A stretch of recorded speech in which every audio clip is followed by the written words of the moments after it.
He was just 6 years old when he vanished into thin air. One moment, René Hasee was running ahead of his family on a golden Portuguese beach, pulling off his shirt to play in the sand. The next moment, gone. Only his clothes remained, scattered on the shore like breadcrumbs leading nowhere.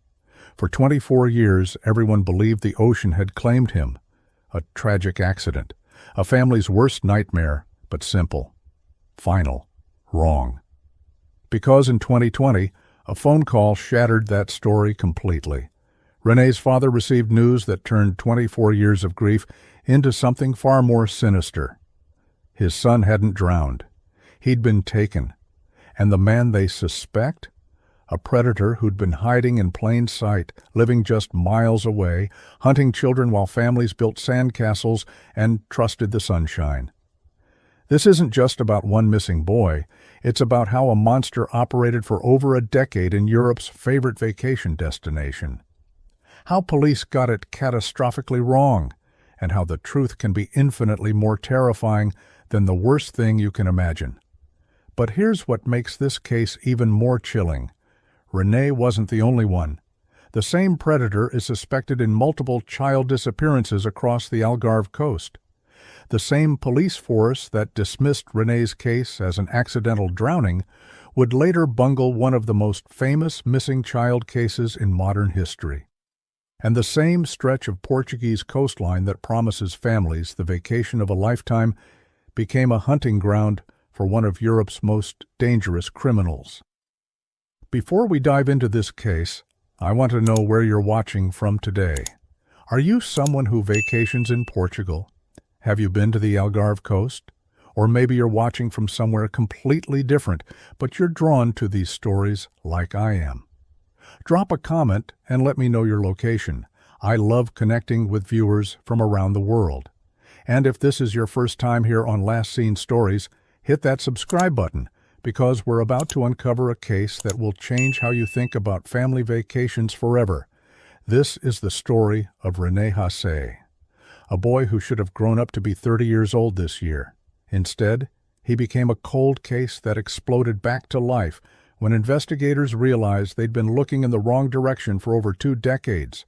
A case that exposes how tourist destinations can become hunting grounds, how police assumptions can protect predators, and how the truth sometimes hides in plain sight for nearly half a lifetime.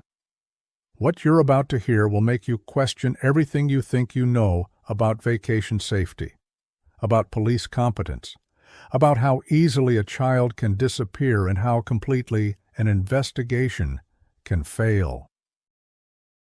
June 1996. Portugal's Algarve coast was paradise on earth. Golden cliffs tumbling into turquoise water, beach restaurants serving fresh seafood, families from across Europe flocking to this sun-soaked sanctuary, leaving behind gray cities and demanding jobs. It was exactly what the Hasee family needed. René was 6 years old, bright-eyed, full of the boundless energy that made beach vacations both exhausting and magical for parents. He was from Elsdorf, a small town near Cologne, Germany. His parents were divorced, but it was amicable. His father, Andreas, was a tram driver, a steady working-class man who loved his son fiercely. Andreas was the kind of father who took parenting seriously. He'd been on a trip with René just the week before, creating memories, teaching his son to be cautious but confident. The divorce hadn't diminished his involvement in René's life. If anything, it had made their time together more precious. For this particular trip, René was with his mother, Anita, and her new partner. A fresh start, new relationships, new memories to be made. They'd chosen Praia da Amoreira in the municipality of Algesur. Not the most famous beach in Portugal, but stunning in its wild beauty. Picture this, where the Algesur River flows into the Atlantic Ocean, creating a landscape of dunes, lagoons, and dramatic dark rock formations. It's the kind of place travel magazines call unspoiled, the kind of place where families feel safe letting their children explore, the kind of place where the biggest worry should be sunscreen and sand in the sandwiches. The Algarve in 1996 felt like the safest place on Earth for a family vacation. Portugal had one of the lowest crime rates in Europe. Tourist areas were well patrolled. The biggest dangers seemed to be strong currents and too much sun. It was exactly the kind of destination that working-class German families saved up for all year, affordable, beautiful, and seemingly risk-free. June 19th started like every perfect vacation day. Lazy morning, beachside lunch, the gentle warmth of late afternoon sun. The family had found their rhythm over the past few days. René was comfortable with the beach, confident in the water, happy to explore while staying within his mother's sight. Around 6 p.m., after a meal at one of those picturesque beachside restaurants that dot the Portuguese coast, the family decided to take a stroll toward the water. It was that magical time of day when the light turns golden and the beach takes on an almost dreamlike quality. René was excited. He was always excited around water. Like any 6-year-old, the beach was his code playground, and he had the attention span of a hummingbird. The combination of sand, sea, and space to run was intoxicating for a child who spent most of his time in a small German town. He ran ahead maybe 20 meters, pulling off his shirt and trousers as he went. This wasn't unusual behavior. They'd done this routine multiple times over the previous days. René would run ahead, play in the sand, maybe splash in the shallows, while the adults followed at a more leisurely pace. His mother and her partner kept an eye on him. Of course they did. They were responsible adults who understood the basic rules of beach safety. They could see him clearly against the backdrop of sand and sea. 20 meters wasn't far. Children need space to explore, to feel independent, to experience the joy of discovery. But beaches are deceptive places, wide open spaces that seem safe, that seem to offer clear sightlines in every direction. The reality is different. A moment's distraction, a beautiful sunset, a conversation about dinner plans, checking a bag for sunscreen, and 20 meters might as well be 20 miles. They looked away for what felt like seconds. Maybe it was seconds. Maybe it was longer. Time has a way of playing tricks on memory, especially traumatic memory. When they looked back, René was gone, just gone. His clothes lay in a small pile where he'd dropped them, his shirt, his trousers, exactly where a child would leave them before running toward the water. But no René, no sounds of splashing or laughter, no small figure visible in the surf or on the sand. The beach was vast, the ocean infinite. And somewhere in that golden evening light, a 6-year-old boy had simply vanished into thin air, leaving behind only the clothes he'd been wearing and a family whose perfect vacation had just become their worst nightmare. Panic has a very specific feeling.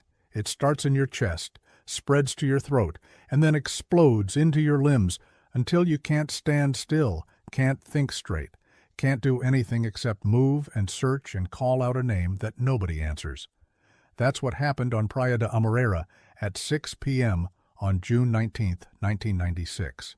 Anita and her partner started calling René's name. Softly at first, the way you call a child who's wandering just out of sight, then louder with the first edge of concern creeping into their voices, then with the kind of desperation that makes other beachgoers stop their conversations and turn to stare. They ran in different directions, scanning the waterline, checking behind rocks, looking for any sign of movement. The beach that had seemed so open and safe suddenly revealed dozens of hiding places, dunes that could conceal a small child, rock formations that created blind spots, paths leading inland that a curious 6-year-old might explore. Nothing. The other families on the beach began to notice the commotion. Some joined the search, understanding instinctively that this was every parent's nightmare playing out in real time. Others gathered their own children closer, as if proximity could protect them from whatever force had made René disappear. The beach seemed to swallow their voices. The Atlantic kept rolling its endless waves onto the shore, indifferent to human panic. And somewhere in the growing shadows of late afternoon, René Hasee had become statistics. Another missing child in a world that loses 8 million children every year.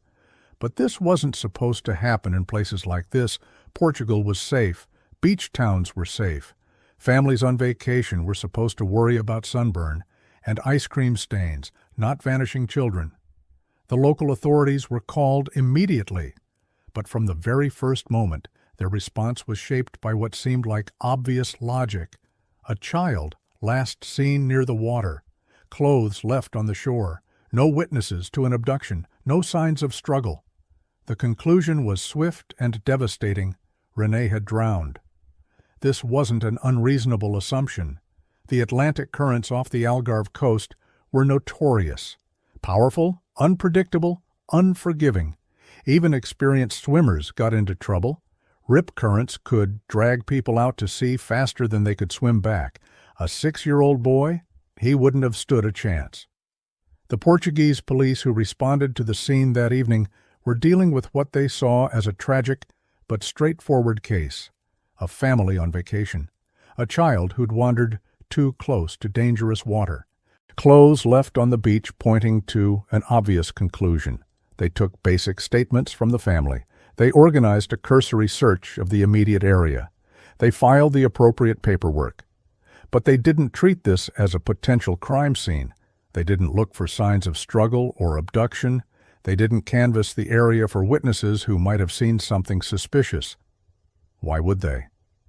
Children drowning on Portuguese beaches was sadly common enough.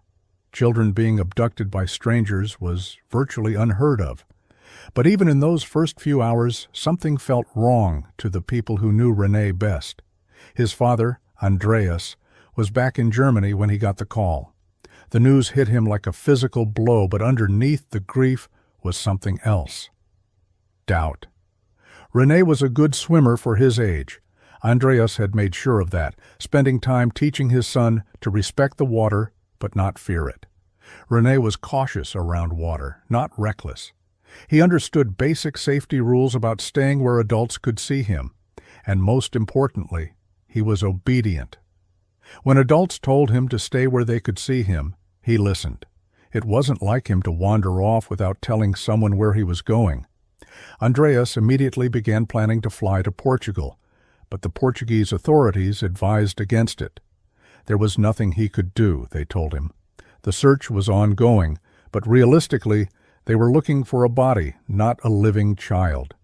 The initial search efforts were hampered by the same assumptions that shaped the investigation.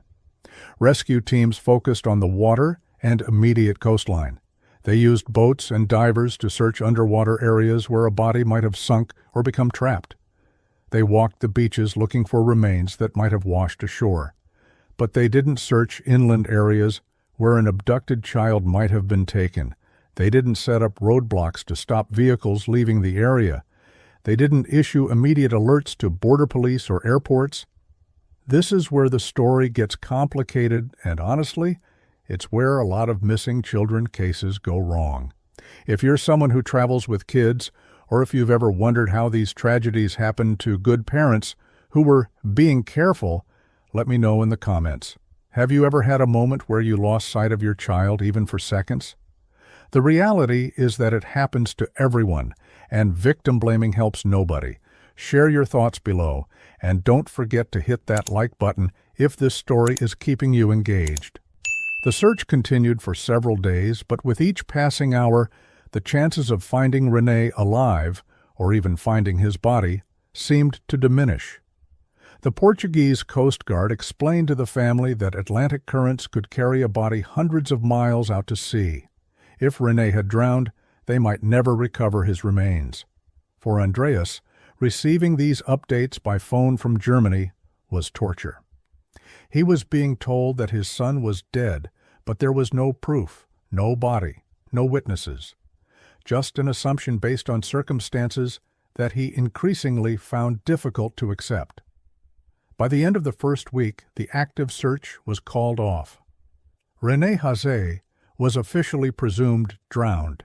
The case was filed away as a tragic accident, and his family was left to begin a grieving process that would be complicated by the complete absence of closure.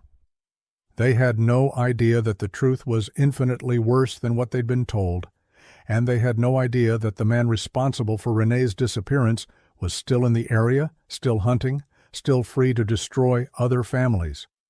For 24 years, René Hasee was just a statistic, another tragic drowning on a Portuguese beach, another reminder of how quickly vacation dreams can turn into nightmares. His case file gathered dust in Portuguese police archives while his family struggled with a grief that could never fully heal. But while his case was forgotten by authorities, something sinister was happening across the Algarve. The sun-soaked paradise that attracted millions of families every year was hiding a much darker reality. Patterns that nobody was connecting, crimes that were being written off as accidents or solved with convenient confessions. Andreas Hasee never accepted the drowning theory. Back in Germany, he became obsessed with understanding what had really happened to his son. According to family accounts and online forums dedicated to the case, he consulted maritime experts who analyzed the tides and currents for that specific day and time. Their conclusion was disturbing. If René had drowned at Praia da Amoreira under the conditions present on June 19, 1996, his body should have washed ashore within days. The currents and tidal patterns would have brought him back to the coast, not carried him out to the deep Atlantic. But when Andreas tried to share this information with Portuguese authorities, he was dismissed. A working-class German tram driver questioning the expertise of Portuguese police and Coast Guard? His concerns were brushed aside as the desperate denials of a grieving father who couldn't accept reality. Even more disturbing were claims that no official police report of René's disappearance had ever been filed. While these allegations remain disputed and difficult to verify through official channels, they speak to a pattern of negligence that would become all too familiar in Portuguese missing children cases. The years passed, and Andreas watched his son's case disappear from public consciousness. But he never stopped believing that something was wrong with the official story. He kept René's case alive in online missing children databases, sharing photos and details, hoping that someone, somewhere, might have seen something relevant. He had no idea how right his instincts were. Because while René's case was being forgotten, the Algarve was becoming a hunting ground for one of Europe's most dangerous predators, and the same police incompetence that had failed René would soon fail other children in even more spectacular fashion. The case of Joana Cipriano, 2004. 8 years after René vanished, another child disappeared just kilometers from where Madeleine McCann would later be taken. 8-year-old Joana Cipriano was sent to a local shop in Figueira, near Portimão, and never returned home. What happened next exposed the rot at the heart of Portuguese child protection. After days of searching yielded nothing, police arrested Joana's mother, Leonor, and her uncle, João. Under interrogation, they confessed to murdering Joana, claiming they killed her after she witnessed them in an incestuous act. Case closed. Another missing child explained away with a convenient confession, but then the story got much darker. Leonor retracted her confession, claiming she had been brutally beaten and tortured by police during a 48-hour interrogation. Medical evidence supported her claims of abuse.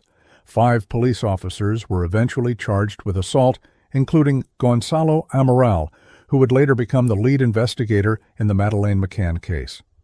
The Cipriano case revealed a Portuguese police force that was not just incompetent, but actively corrupt.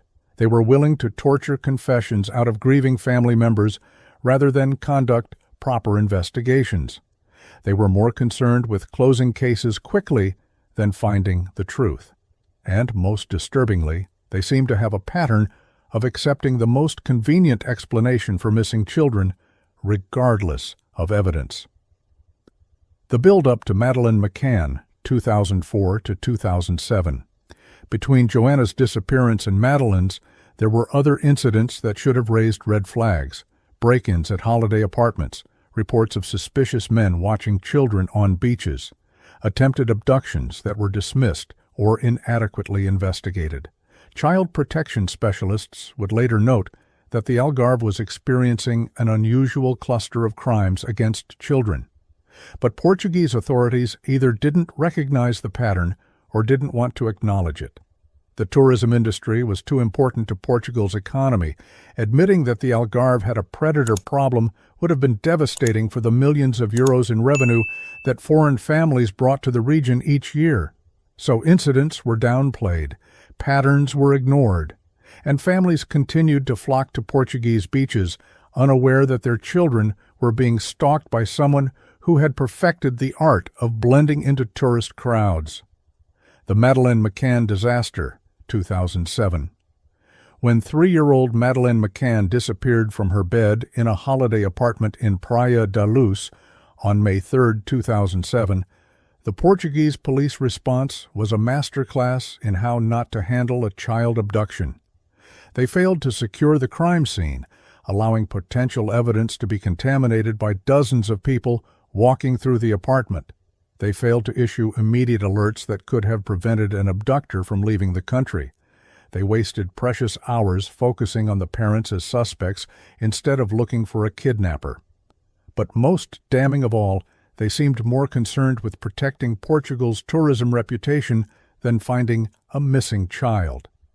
The investigation was characterized by leaks to Portuguese media designed to blame the McCanns rather than focusing resources on finding Madeleine. The parallels to René's case were striking.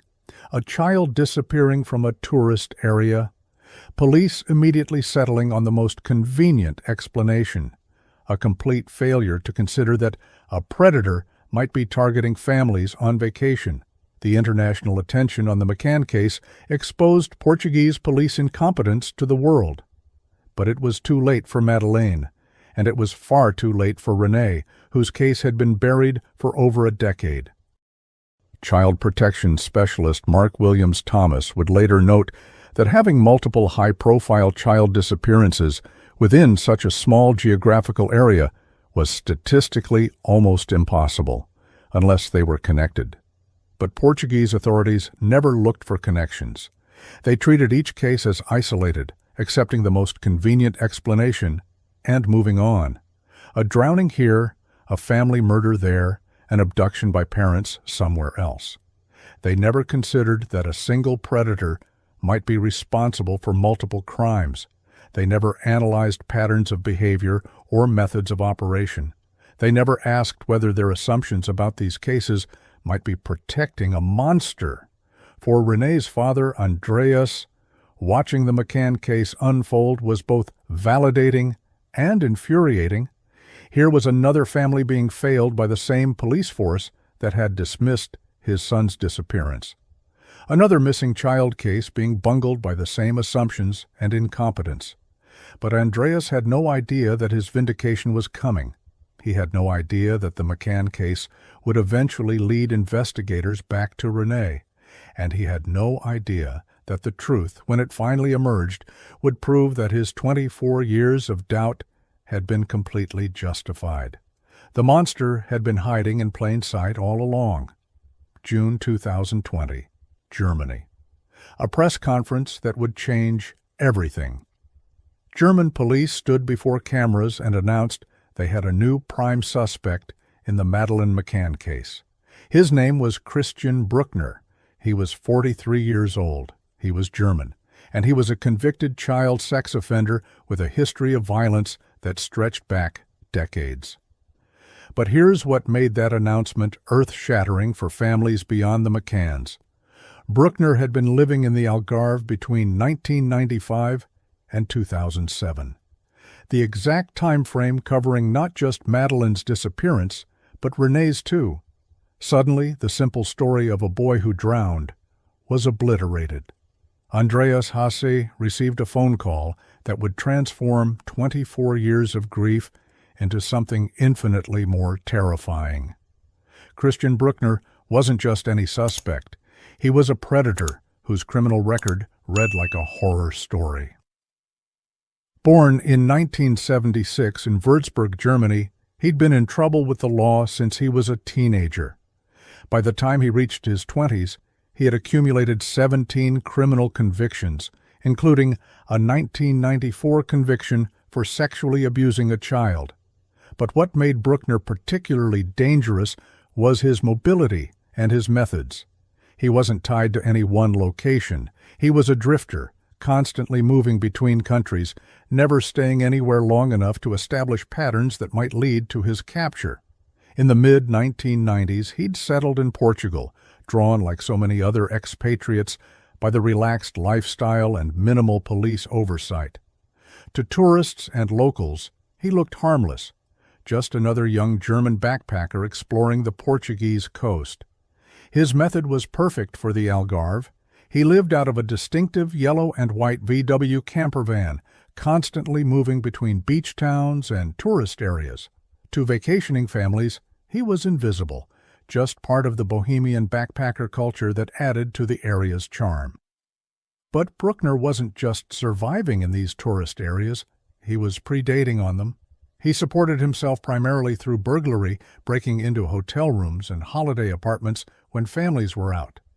This gave him intimate knowledge of tourist routines, when apartments would be empty, when children would be unsupervised, when families would be vulnerable. He was patient, methodical, and utterly ruthless.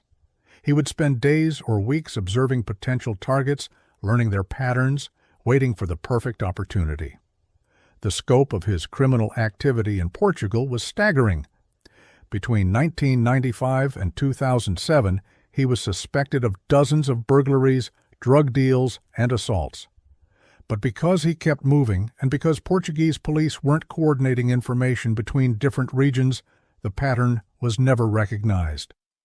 The 2005 rape, a preview of Monster's methods.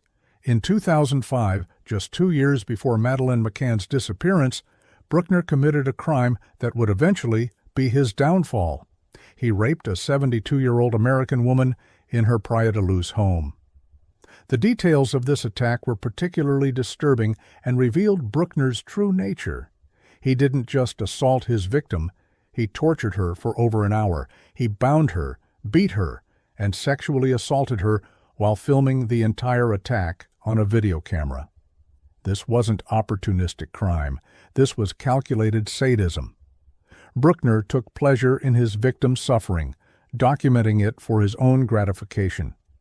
After the assault, he stole money and jewelry from the woman's home, then disappeared back into the tourist crowds as if nothing had happened. The victim survived, but was so traumatized that she struggled to provide a clear description of her attacker. Portuguese police investigated the case, but with minimal effort. A foreign victim, no clear suspects, no obvious leads. The case went cold, filed away as another unsolved crime in a region that was seeing increasing numbers of attacks on tourists. But Bruckner had made a crucial mistake. Unknown to him, his phone had been tracked to the area at the time of the attack.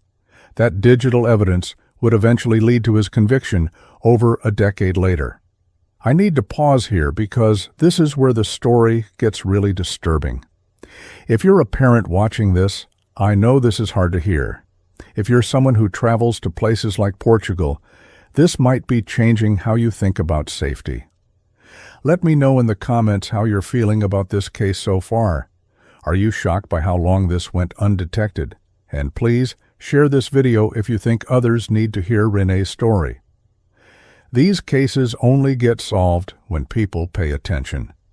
What made Bruckner so dangerous was how perfectly he fit into the Algarve's tourist ecosystem. His VW camper van was identical to thousands of others driven by backpackers and budget travelers. His German nationality meant he could communicate with many tourists in their own language. His knowledge of Portuguese allowed him to blend in with locals. He had legitimate reasons to be anywhere at any time, camping on beaches, walking through resort areas, hanging around restaurants and bars where families gathered. Nobody questioned his presence because he looked like every other young European seeking sun and adventure. During the day, he would scout locations and potential victims. At night, he would commit burglaries, assaults, and potentially much worse crimes. He had perfected a lifestyle that gave him access to victims while providing perfect cover for his activities. Former associates would later describe him as charming and manipulative, able to gain people's trust quickly. He was known to help tourists with directions or recommendations, all while assessing them as potential targets. When German police finally arrested Bruckner in 2018 for the 2005 rape, they seized computers and storage devices from his various properties. What they found was a treasure trove of evidence that painted a picture of a predator who had been documenting his crimes for years. Hundreds of images of child pornography, videos of assaults, photos of children taken without their knowledge or consent, and perhaps most disturbingly, written fantasies that appeared to describe real crimes in detail. Among these materials were stories that bore disturbing similarities to known missing children cases, detailed descriptions of abducting children from holiday locations, references to specific areas of the Algarve, scenarios that read less like fiction and more like confessions. One particular story, translated from German, described taking a child from a beach setting in terms that investigators found chillingly familiar.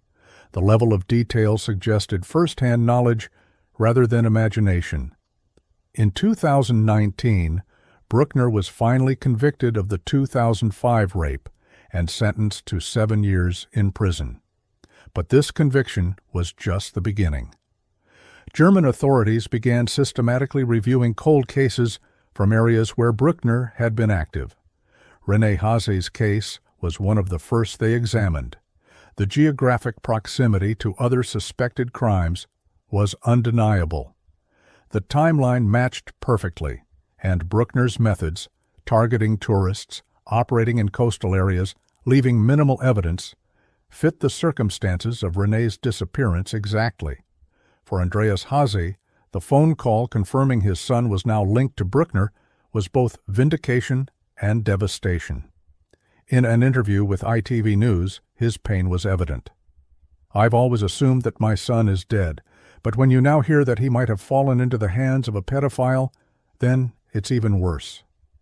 24 years of believing his son had drowned, painful but final.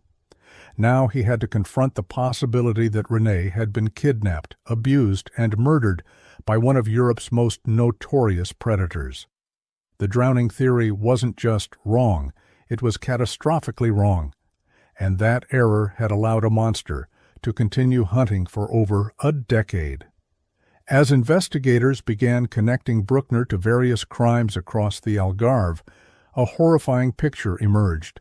This wasn't just about René Hasee or Madeleine McCann. This was about a predator who had potentially been operating for over a decade, leaving a trail of victims that authorities were only beginning to understand. In 2015, 5-year-old Inga Gericke disappeared during a family barbecue in a forest in Saxony-Anhalt, Germany. She was playing with other children when she simply vanished. Despite extensive searches involving hundreds of volunteers and police officers, no trace of her was ever found. When German police identified Bruckner as a suspect in the McCann case, they immediately began reviewing other missing children cases. Inga's case stood out because Bruckner had been living in the area at the time of her disappearance. More disturbing still, investigators discovered that Bruckner had been at the same forest just days before Inga vanished.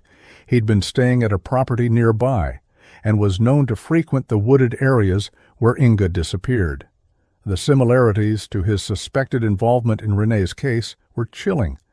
A child disappearing during a family outing, no witnesses to an abduction, a complete absence of evidence, and Bruckner in the vicinity with opportunity and means.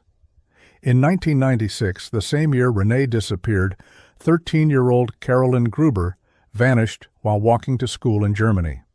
She was never found, despite extensive investigations. Bruckner was living in Germany at the time and was known to be in the area where Caroline disappeared. While he hasn't been officially named as a suspect in her case, investigators are reviewing whether there might be connections. The timing is particularly significant. If Bruckner was responsible for Carolyn's disappearance in early 1996, it would establish a pattern of child abduction that continued through René's case in June 1996 and potentially beyond. Beyond the high-profile disappearances, Portuguese authorities began reviewing dozens of other cases from the period when Bruckner was active in the Algarve. Missing tourists, unsolved assaults, break-ins that seemed to target families with children.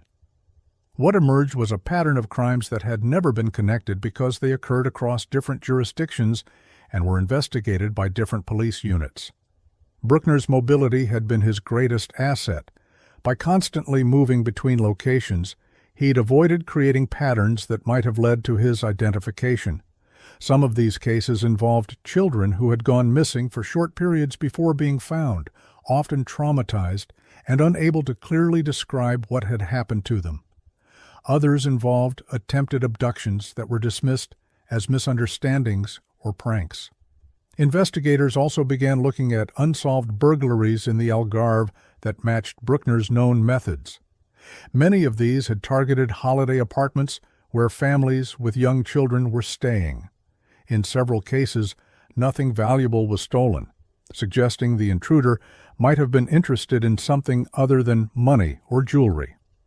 As investigations deepened, authorities discovered that Bruckner hadn't always operated alone. He was connected to a network of criminals involved in drug trafficking, burglary, and potentially worse crimes. Some of these associates had been questioned about various crimes over the years, but had never been seriously investigated as potential accomplices in child abduction cases. With Bruckner now identified as a major suspect, police began re-examining whether others might have been involved in his crimes. This raised the terrifying possibility that René and other victims might have been targeted by an organized group rather than a single predator. The implications for the scope of potential crimes were staggering. In 2023, German police conducted extensive searches of properties linked to Bruckner, including a site near the Arad Dam, about 50 kilometers from where Madeleine McCann disappeared. This location was described by former associates as one of Bruckner's favorite spots, a place he called his little paradise. The searches involved dozens of officers using ground-penetrating radar and other advanced techniques. While police have been tight-lipped about what they found, sources suggest they recovered material that could be significant to ongoing investigations. Similar searches were conducted at other locations where Bruckner had lived or spent time during his years in Portugal. Each search raises the possibility of finding evidence that could finally provide closure for families like the Hasees. As the scope of Bruckner's suspected crimes became clear, questions arose about why he'd been able to operate for so long without being caught. The answer pointed to systematic failures in police cooperation and information sharing. Portuguese authorities hadn't shared information about crimes effectively between different regions. German police hadn't connected crimes committed by the same person in different countries. And international cooperation was minimal, allowing someone like Bruckner to exploit jurisdictional boundaries. If authorities had been more effective at connecting cases and sharing information, Bruckner might have been identified as a suspect years earlier. Children like René, Madeleine, and potentially others might have been saved. This web of connected crimes shows how one predator can operate across borders and jurisdictions for years without being caught. It's terrifying to think about how many families have been affected by these failures. If you're finding this case as disturbing as I am, please hit that subscribe button and the notification bell. I'll be following this story as it develops, and there are so many other cases like René's that deserve attention. Your subscription helps me keep investigating these stories that might otherwise be forgotten. The revelation that René's disappearance was potentially connected to a much larger pattern of crimes transformed how his family viewed his case. It wasn't just a personal tragedy, It was part of a systematic failure that had allowed a predator to operate with impunity across Europe. For René Hasee, learning that his son might have been just one victim among many was both devastating and oddly comforting. It confirmed that his doubts about the official investigation had been justified, but it also meant that René's death might have been part of something much larger and more horrible than anyone had imagined. Today, Christian Bruckner sits in a German prison serving a 7-year sentence for that 2005 rape in Praia de Luz. But here's the terrifying part. He could be free as early as September 2025. That gives investigators less than 2 years to build cases strong enough to charge him with the disappearances of René Hasee, Madeleine McCann, and potentially others. If they fail, one of Europe's most dangerous predators walks free with a proven ability to disappear across international borders. After 24 years, building a case for René's disappearance presents almost insurmountable challenges. Physical evidence from 1996 is virtually non-existent. The crime scene, if there even was one, was never properly secured because police assumed they were dealing with an accidental drowning. DNA evidence, if it ever existed, is long gone. Security cameras from that era would have been primitive and likely no longer exist. Witness memories have faded or been contaminated by decades of speculation and media coverage. What investigators do have is circumstantial evidence, Bruckner's presence in the area, his history of targeting children, his methods of operation that align with how René's abduction might have occurred. But circumstantial evidence alone is rarely enough for conviction in cases this serious. German prosecutors have been notably confident about their evidence in the McCann case, suggesting they believe Madeleine is dead and that they have proof of Bruckner's involvement. But they've been much more circumspect about René's case. In June 2020, shortly after the Bruckner revelation, a German police spokesperson made a devastating admission about René's case. They had no new hints or approaches. The connection to Bruckner had reopened the case, but it hadn't provided new evidence. The legal complexities of prosecuting Bruckner for René's disappearance are staggering. René disappeared in Portugal, but the prime suspect is German, currently imprisoned in Germany.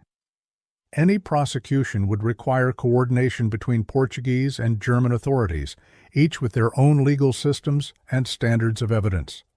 Portuguese authorities would typically have jurisdiction over crimes committed in Portugal, but German authorities might claim jurisdiction if they can prove Bruckner planned the crime in Germany or transported René across international borders.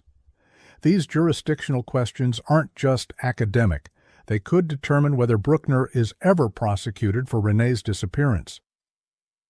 If Portuguese authorities decide they don't have enough evidence to proceed and German authorities can't establish jurisdiction, Bruckner could escape prosecution entirely.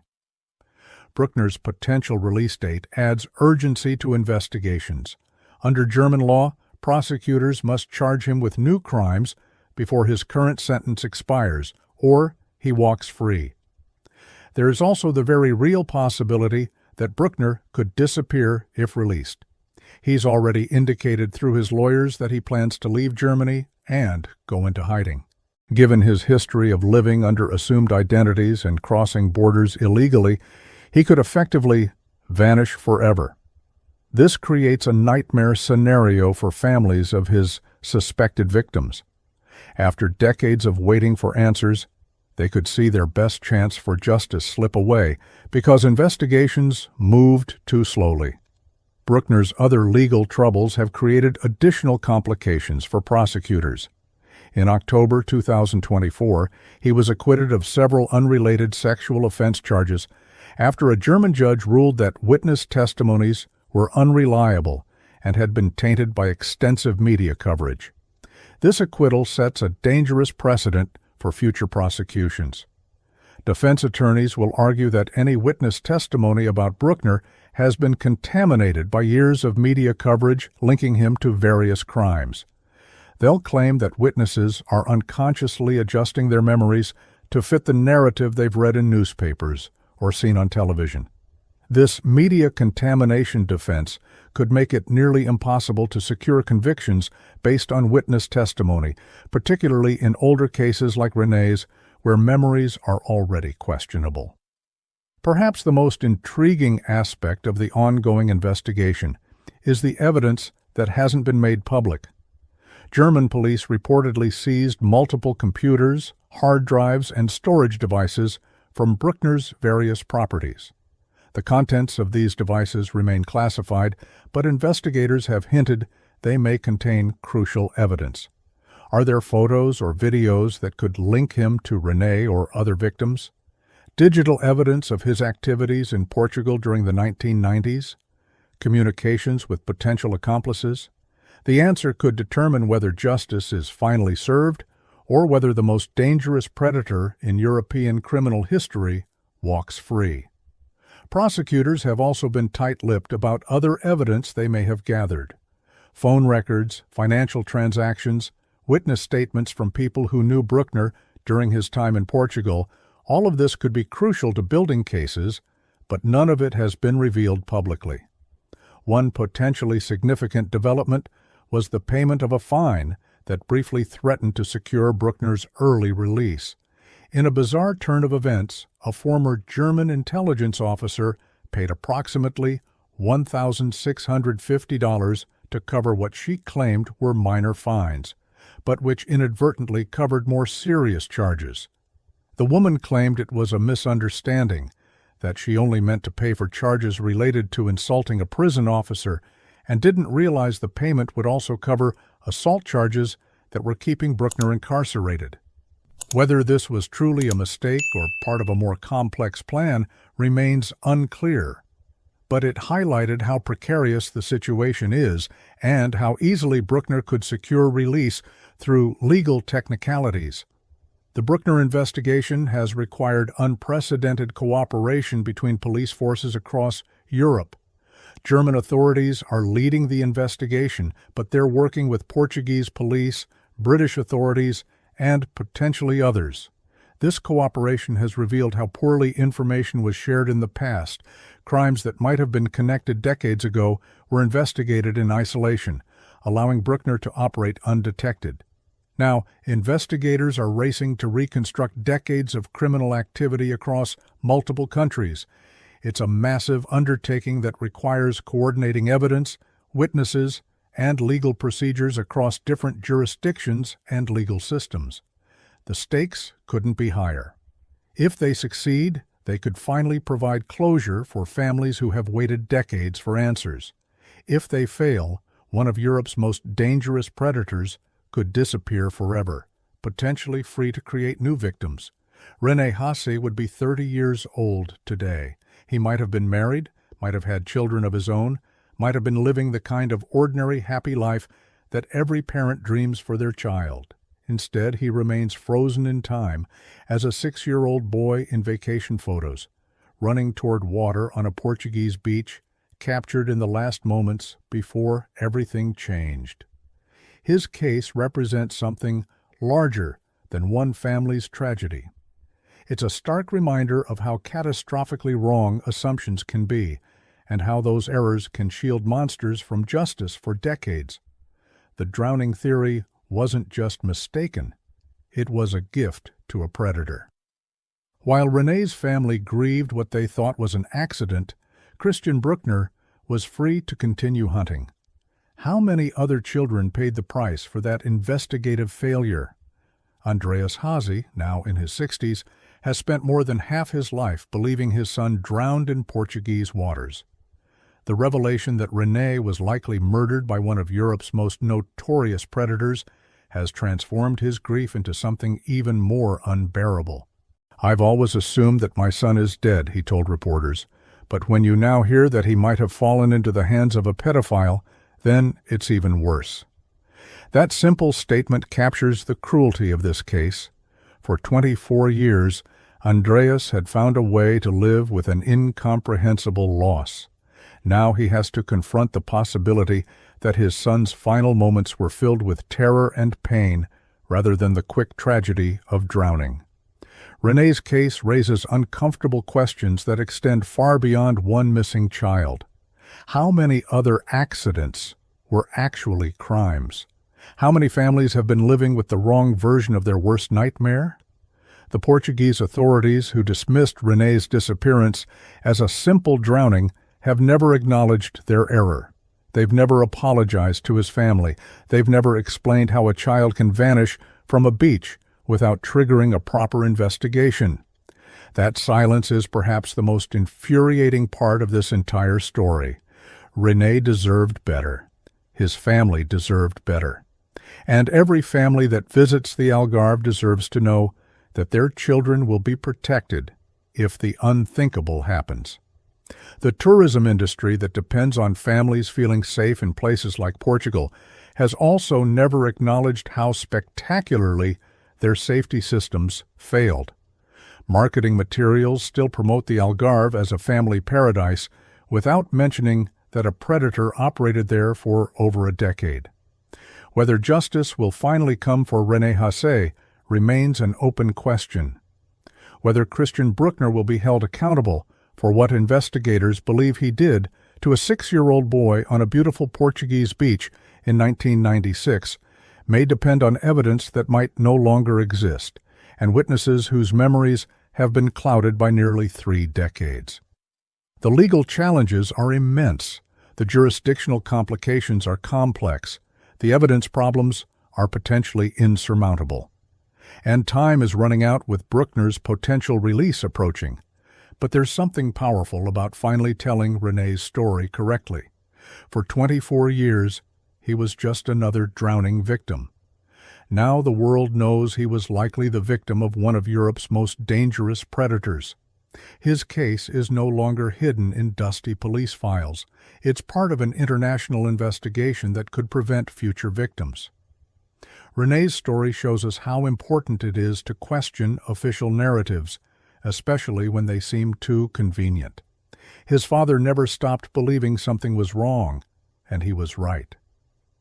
If you know anything about this case, or if you have information about Christian Bruckner's activities in Portugal during the 1990s, please contact authorities. Every piece of information could matter. And if this story has affected you, like it's affected me, please subscribe to Last Seen Stories and share this video. These cases only get solved when people pay attention and refuse to let them be forgotten. What we do know is this: René's case proves that the truth, no matter how buried, has a way of fighting its way back to the surface. It took 24 years, but his story is finally being told correctly. He wasn't lost to the ocean. He was stolen by a monster. And sometimes, knowing the truth, even when it's infinitely more terrible than what we believed, is the only justice left to give. René Hasee, 6 years old. Last seen running toward the water on Praia da Amoreira, June 19, 1996. Still missing, never forgotten, and finally properly investigated. His father has waited 24 years for answers. It's time René finally got the investigation he deserved from the beginning.